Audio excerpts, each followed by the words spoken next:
سلامونه. امید لرم چې تاسو ټول به روغ او جوړ یاست او ژوند مو ښه روان وي. د یو نوې ویډیو د یوې نوې موضوع سره بیا ستاسو خدمت کې حاضر یم. ملګرو، لږ څه وخت مخکې یو ملګري زنګ والی و، ده ته چا زما نمبر ورکړی و تر څو د خپل مشکل ما سره شریک کړي او هغې په اړه دی ما نه مشوره واخلي. هغه ورور داسې کړي و چې د کله دلته راغلی و، د پناه غوښتنه کړې وه، نو هغه وخت کې د ځان واده کړی شوی ورکړی و، ولې په حقیقت کې د واده نه و کړی. نو اوس چې کله دته اسناد رالل، د اګدونسانس دپاره ګمان وکړو، نو اګدونسانس اوس اوپرا ورته بېرته خط رالیږلی چې ته موږ ته ستا د مېرمنې تذکیره او ستا د واده نکاح خط راولېږه. نو اوس دا ملګری په دې مشکل کې دی چې زه اوس څه وکړم، د دې حل څه دی، زه څه کولی شم چې د دې مشکل نه ځان خلاص کړم. ملګرو، د دې مشکل هیڅ حل نشته دی. داسې ډېر ملګري دي چې دوی ته دلته مشورې ورکړی شوي دي چې تاسو دلته ځان واده کړی شوی ورکړئ تر څو تاسو ته وروسته اسانتیاوې وي چې تاسو خپل ماشومان دلته راولئ. ملګرو، د دې ویډیو جوړولو مقصد دا دی چې هر هغه ملګری چې کوم د واده نه یې کړی په حقیقت کې، نو دی دلته باید ځان واده کړی شوی ورنه کړي، ځکه دې نه بعد په راتلونکي کې اوپرا د دوی نه د تذکیرې یا د نکاح خط غوښتنه کولی شي.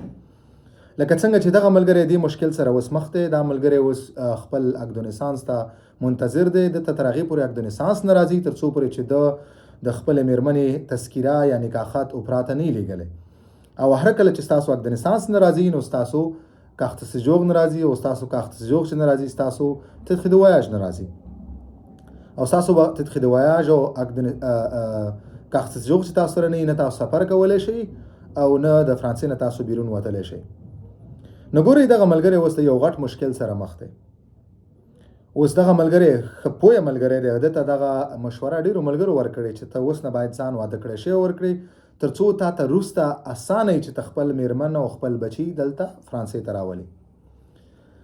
زما د دې ویډیو مقصد دا دی، اول خو هغه ملګرو ته چې کوم داسې مشورې ورکوي، داسې غلطې مشورې ورکوي، نوي راتلونکي چې دلته کوم ماجري کوم راځي او دوی ته دوی دغسې خبرې کوي، دوی ته مې دا سوال دی چې خدای ته وګورئ، داسې غلطې مشورې چاته مه ورکوئ.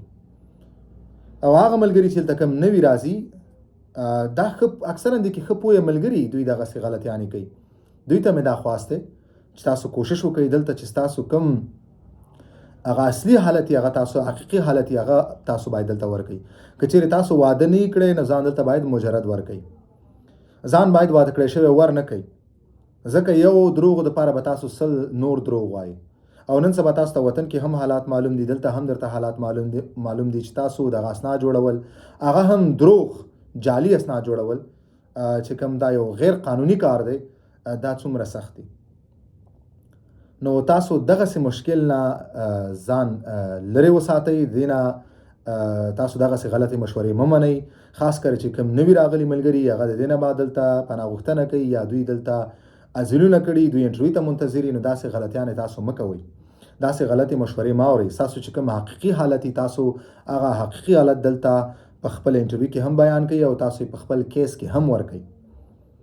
اوس دغه ورور دغه مشکل سره مخ دی، نو دی اوس نه پوهېږي، د اګدونسانس هم بانډه دی، د سره د کاخت سجو هم بانډه دی او د تدخې د ویاج هم د سره بانډه دی.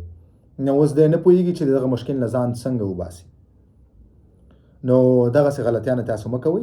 زما د ویډیو دغه مقصد و چې تاسو داسې غلطي مه کوئ چې امکان دی ولري آینده کې اوپرا تاسو نه ستاسو د مېرمن تذکیره وغواړي، ستاسو نکاح خط تاسو نه وغواړي، نو بیا به تاسو دغسې مشکل سره مخ یاست. ویډیو همدومره وه. که کوم ملګری پوښتنه لري، تاسو خپله پوښتنه ته کمنټ کولی شئ. انشاءالله په خپل وخت به زه ستاسو د پوښتنې تاسو ته جواب در کوم په مخامخه.